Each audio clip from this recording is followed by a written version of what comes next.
Hello, good morning. Pupunta kami ng Laon ngayon. Bibisitahin namin yung Pakuan. Maulan nga ngayon eh. Ayan o, tingnan nyo. Ayan. Diba? May hangin-hangin pa. Maulan. Ayan, kailangan namin puntahan yung Pakuan dahil titingnan po namin kung pwede na siyang i-harvest next week. Yan.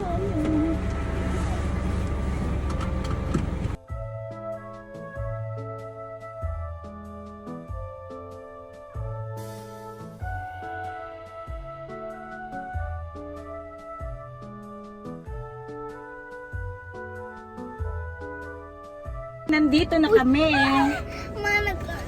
Ayan, bababa na. Ano to? Asungon yan po.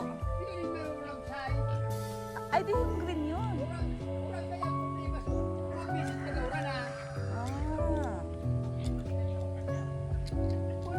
Hindi ka magmalisya ka. Alalay ko sa imo. Kung nalugi.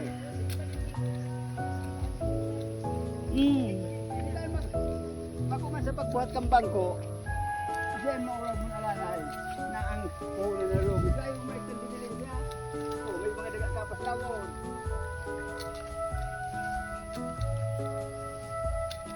Ayun.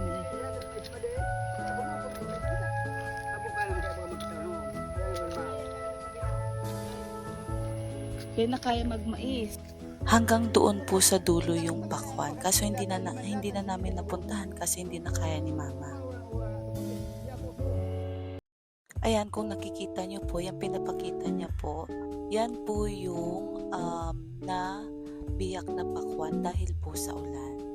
Sobra pong nakakapanghinayang pagka ganito po inabot ng inyong pananim. Pero sabi nga ni Mama, walang susuko kasi ganun talaga pag nagtatanim. Kailangan daw talaga ng tiyaga. Alam ko yung nararamdaman ngayon ni Mama dahil sa nangyari sa aming pananim. Ayan po, kung nakikita nyo, marami po talagang nabiyak. Dahil yung ulan po dito sa amin ay halos araw-araw po talaga. Ayun nga po pala, sabi ni Lolo Ingo, kaya po hindi matamis yung Pakuan dahil po yun sa ulan. Pero may paraan pa naman daw po para mapatamis yung Pakuan. Ang pagtanim daw ng Pakuan ay seasonal, month of January and December. Ayan, kumuha po ulit kami ng sample dahil lalasahan po namin kung matamis po ba yung Pakuan or hindi. Ayan po si Lolo Ingo, yan po yung nagbabantay ng aming pananim. Maliban po dyan, siya po yung nagpagkakatiwalaan ni Mama. Kaya thank you po, Lolo Ingo.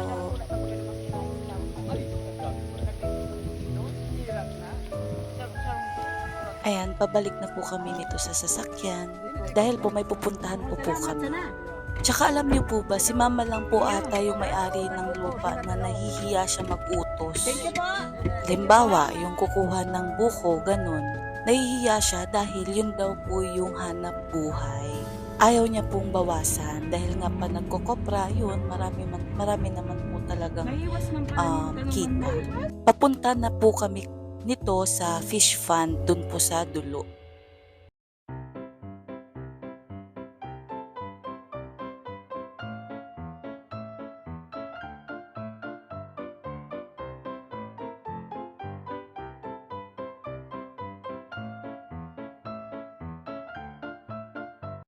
Kami ngayon sa dulo. Kasi titignan namin yung fish fund. Let's go!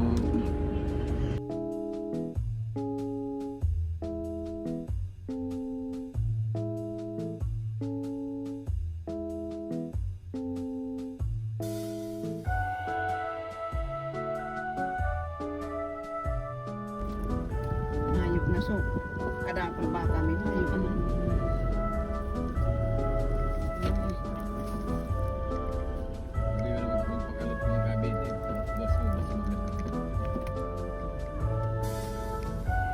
Naarin po yan mga tagas. Ang pansaradong an. Ayan, nandito kami sa saan yan? Fish fund.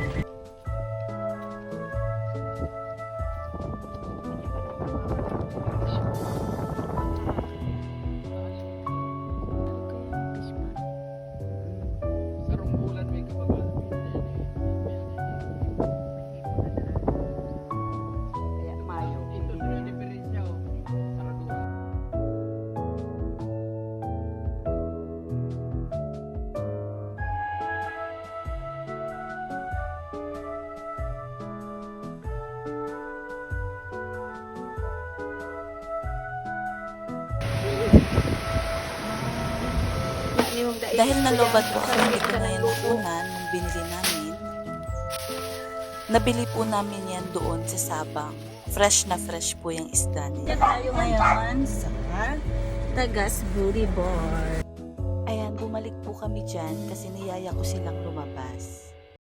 Alam mo yung feeling na para silang mga bata, yung sinabi ko na lalabas kami. Sobra po yung saya nila. Kasama po namin dito si Papa pero hindi ko alam kung saan siya pumunta. Pauwi na po kami niyan dito dahil po antok na si Mama. Hanggang dito na lang po. Bye!